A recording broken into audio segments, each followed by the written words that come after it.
The Bush administration's open borders policy and its decision to ignore the enforcement of this country's immigration laws is part of a broader agenda.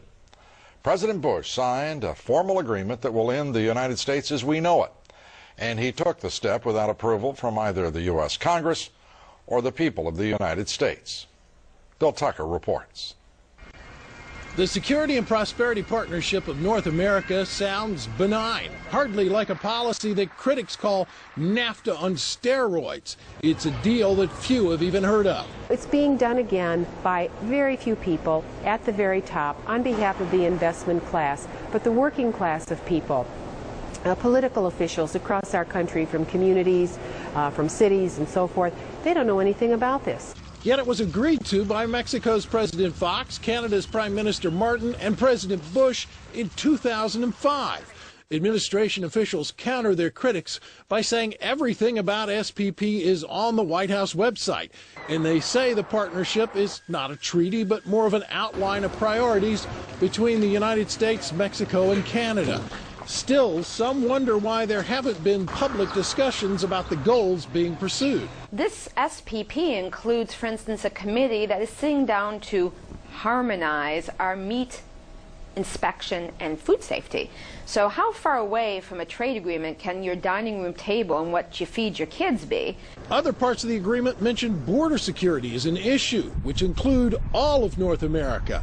In fact, the name of the agreement is not Security and Prosperity of the United States, but of North America. When we are elected officials, we expect them to act on our behalf. When we get involved in cooperative frameworks with other countries for joint regulation of fisheries or rail transportation or the skies, we're basically sharing our sovereignty with that government and outsourcing some of what we give our elected officials. As disturbing as some find SPP, there is legislation in the House introduced by Florida's Katherine Harris that closely resembles the goals of the partnership. Included in that bill is a section which calls for the securing of Mexico's southern border by the United States and Canada. Lou, that's not the border with the United States, that's the border they share with Belize and Guatemala. The idea that the White House would respond that this is on their website, this involves intricate workings amongst the Commerce Department of this country and Canada and Mexico's, of course. A regional prosperity and security program. This is absolute ignorance. And the fact that we reported this, we should point out, when it was signed.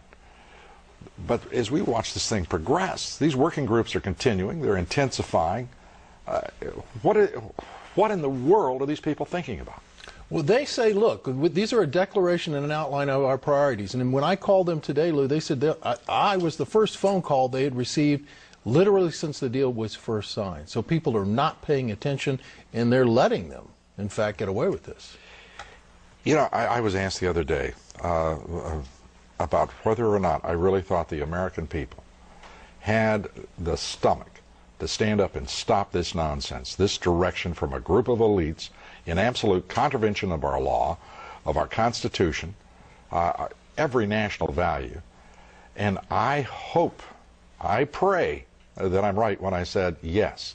But this is beyond belief. Bill Tucker, thank you very much. It brings us to the subject of our poll tonight. Do you think maybe somebody should take a vote if we're going to merge the United States with Canada and Mexico? Maybe, you know, people like you and me vote. Yes or no? Please cast your vote at LouDobbs.com. We'll have the results here later in the broadcast. Coming up, a measure to raise wages for the